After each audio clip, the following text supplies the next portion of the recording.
শোষণের এই অন্ধকার ভাঙতে হবে বারবার, শিক্ষা কাজার অধিকার চুরি হয়ে যায় বারবার। তাই আজ পথে নেমেছি সবাই, লড়াই ছাড়া পথ যে নাই। এই লড়াই লড়াই চাই, লড়াই লাল সালাম, লাল সালাম, লাল পতাকা উঠুক প্রতিটা গ্রাম, শিরায় শিরায় রক্ত বই আমরা লাল পতাকার ভক্ত।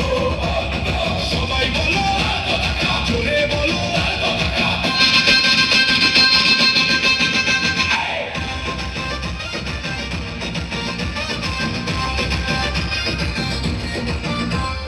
বাংলার মানুষ আর সয় না, শোষণ অন্যায় আর নয় না।